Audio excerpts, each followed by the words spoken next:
바이에른 뮌헨의 이번 시즌 성적은 독일 현지는 물론이요 유럽 축구 팬들에게도 충격이었습니다. 그동안 뮌헨이 10년 넘게 분데스리가를 지배하다시피 해오며 타리그 팬들에게 독재리그 양악리그라는 조롱까지 들었기도 했고, 그 정도로 뮌헨은 매 시즌마다 메이저 트로피를 꼬박꼬박 들었던 팬들이었다이 무관이라고 이번 한 해 농사를 마무리한 것은 앞으로도 뮌헨 역사 최악의 흑역사 시즌으로 남게 되는 순간이었습니다. 그리고 결국 이 모든 원흉인 감독은 성적에 책임을 지며 감독 자리에서 물러날 수밖에 없었는데요. 이후 투의 후임으로 누가 뮌헨으로 올지대의 유럽 축구 팬들 모두가 관심을 기울였습니다. 뮌헨의 그 위상과 명성을 고려한다면 이름만 들어도 모두가 알만한 명장 감독이 지휘봉을 잡으리라 예상했는데요. 그러나 뮌헨의 투경질 시기는 참으로 얇게도 타이밍이 맞지 않았습니다. 이적 시장에 나올 만한 마땅한 감독 매물이 없던 것이었죠. 대부분의 유명 감독들이 2025년 혹은 2026년까지 계약되어 있고 이미 B클럽을 지휘하고 있어 소속 구단이 감독을 단단히 붙들고 있기에 그들을 빼오기도 어려움이 있었습니다. 게다가 바이에른 뮌헨은 2025년 레버쿠젠에서 무패 우승이라는 위대한 업적을 세우며 현재 유럽 축구에서 가장 주목받는 신이 감독인 알론소를 예의주시하고 있습니다. 알론소가 이제 레버쿠젠에서 1년차 감독인 데다 우승 직후라 팀을 떠날 수가 없기에 뮌헨은 알론소를 레버쿠젠에서 빼올 타이밍을 기다리며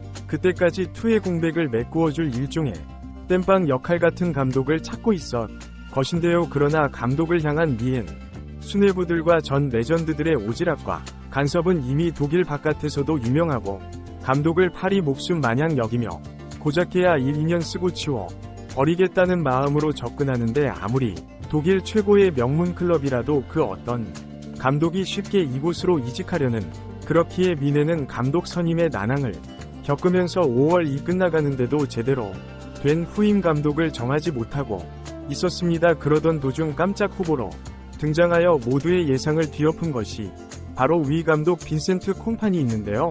콤파니는 프리미어 리그의 전설적인 센터백이 펩 과르디올라의 지도를 받아 전술가서도 그 역량을 인정받은 적도 있는 인물입니다. 벨기에 리그에서 안더레흐트 이끌며 좋은 성적을 냈고 그 이후 벌리로 둥지를 옮겼죠. 콤파니는 벌리에서 승승장구하며 챔피언십 1위로 팀을 우승시켜 곧바로 프리미어 리그로의 승격을 이루어 냈는데요. 하지만 역시나 2부 리그와 1부 리그의 그 격차는 상당히 컸고, 컴파니의 벌리는 불과 한 시즌 만에 리그 19위로 강등되고 말았습니다. 리가 여러모로 부상도 많고 다양한 악재가 겹쳤다만 그래도 벌리 성적은 실망스러웠고 완벽한 실패였습니다. 그렇기에 일부 리그에서 버티는 것조차 못하는 파니를 뮌헨이 감독으로 데려온다 했을 때 모두가 놀라는 것은 당연했죠. 하지만 뮌헨 보드지는 콤파니의 능력을 상상 이상으로 높게 평가하고 있었는데요. 기본적으로 명장 과르디올라 감독에게 전술로서 극찬을 받았던 인물이고, 독일과 영어, 프랑스어 등등 4개 국어의 능통의 현지 생활에 빠르게 적응할 수 있다는 것도 메리트였다. CL 센터백으로 활약한 데다 맨체스터 시티에서 주장으로 팀을 이끄는 등 현역 시절의 위상과 리더십을 높게 평가하여 초호화 스타들이 즐비한 뮌헨 라커룸을 휘어 잡는데도 큰 어려움이 없을 것으로 내다봤는데요. 바이에른 뮌헨의 콤파니 선임은 급속도로 빠르게 진행되었고 5월 30일 뮌헨은 공식적으로 콤파니가 뮌헨의 새 사령관으로 부임했을 알렸습니다. 이는 뮌헨 입장에서도 상당한 도박이지만 아직 초자 감독인 파니에게 있어서는 자신을 증명할 수 있는 또 다른 기회가 될 수도 있는데요. 팬들의 최대 관심사는 과연 콤파니가 선수진을 어떤 식으로 구성하느냐 것일 겁니다. 해내 스쿼드는 그 명성에 걸맞지 않게 온통 구멍이 나 있는 상태입니다. 특히나 미드필더 진과 양 윙포워드 포지션은 정말 심각한 상태이죠. 뮌헨은 이번 시즌 대대적인 영입을 통해 스쿼드를 개선함과 동시에 쓸모없는 선수들을 판매하여 집안 내부 교통정리에 들어갈 것인데요. 국내 팬들의 최대 관심사는 과연 김민재가 파니 체제에서 살아남을 수 있냐는 것입니다. 김민재의 실력은 그 누구도 의심할 바가 없으나 지난 시즌은 안타깝게도 중요 경기에서 터져나온 실책성 플레이로 인해 다이역의 주전 자리를 내주기도 했죠. 평소에 김민재를 까내리기 기다리던 일부 악성 팬들 입장에서는 이보다 더 좋은 먹잇감이 없었고 김민재가 토트넘 벤치 선수였던 다이역의 실력에서 밀렸다면 그동안 컬조롱하고 다녔는데요. 그러나 다음 시즌만큼은 이와 같은 상황이 반복될 일은 절대 없을 겁니다. 애초에 다이어는 가져버린 팬의 수비 라인을 일시적으로 메꾸기 위한 땜빵 선수에 불과했을 뿐 현지 팬들과 언론 전문가들 그 누구도 다이어가 계속 주전 자리를 이어나갈 수 있으리라고는 생각하지 않고 있죠.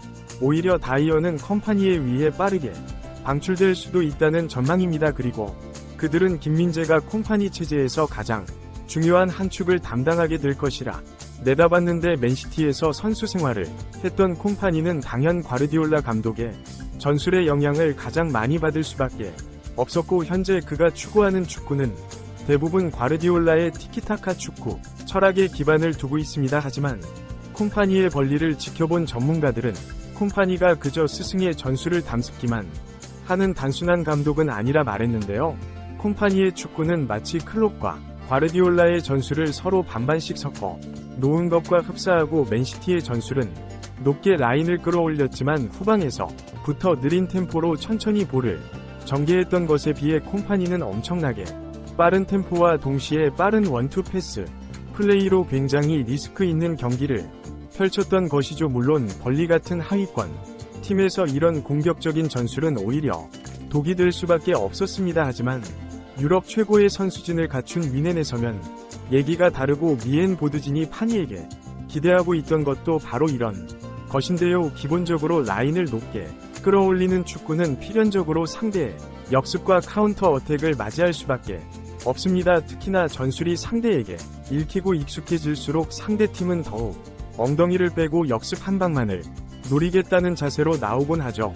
맨시티는 이러한 약점을 측면에 발빠른 수비수를 배치함으로써 보완했습니다. 카일 워커는 풀백이 사실상 3백에 우측 스토퍼 럼 뛰는 선수이고 아직도 엄청난 플레이로 유럽 최고의 스피드 스타들의 역습을 전부 차단해내고 이쪽뿐만 아니라 나단 아케 아칸지 같은 선수들도 전부 준족에 해당하는 빠른 선수들입니다. 결국 라인을 높게 끌어올리는 콤파니의 공격 축구는 필연적으로 김민재 같이 괴물 같은 신체 능력을 지닌 센터백을 요구할 수밖에 없는데요. 게다가 김민재 선수 또한 빠른 템포의 축구에 더 익숙한 타입입니다. 미넨의 축구가 느린 건 아니지만 역대 미넨 감독들의 전술적 색채를 봤을 때 투의 축구는 공수 밸런스를 중시하는 편이고 템포도 그들에 비해 느린 편이죠. 하지만 김민재가 뛰던 나폴리의 축구는 훨씬 더 역동적이고 빠른 템포로 경기가 진행되었습니다. 김민재는 무섭게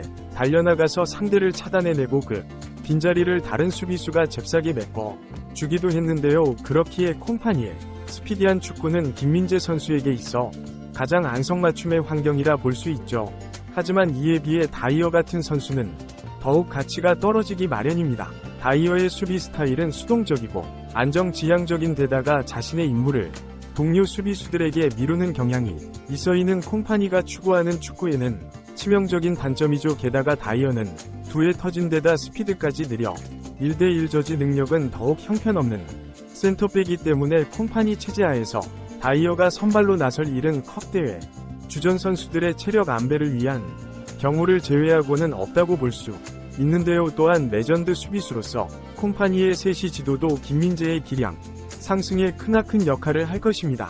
콤파니의 현역 시절 수비 스타일은 김민재와 상당히 유사한 부분이 많은데요. 그는 괴물 같은 피지컬로 한 발 먼저 달려나와 공을 끊어내며 유럽의 모든 공격수들을 평정하고 단역고의 퍼포먼스에 힘입어 수비수로서 이례적으로 프리미어 리그 올해의 선수를 수상하기도 했습니다. 콤파니는 여기에 발 기술과 축구 지능까지 뛰어나 수비 리딩 역할까지 맡았던 맨시티의 두뇌와 같은 수비수였는데 이번 시즌 약간은 흔들리는 모습을 보여며 김민재의 주전 입지에 대해 불안해했던 팬들이 많은데 확실히 알아야 할 것은 헨 보드지는 김민재를 주전으로 생각하며 데려왔다는 겁니다. 그렇기에 이번 시즌도 추가적인 센터백 영입은 없을 것이고 미드필더를 중심으로 개편이 이루어질 텐데요. 이런 상황에서 콤파니의 부임은 그가 감독으로서도 또 전 레전드 수비수로서 김민재에게 엄청난 이점을 가져다 줄 것입니다. 프리시즌을 보낸 뒤 김민재는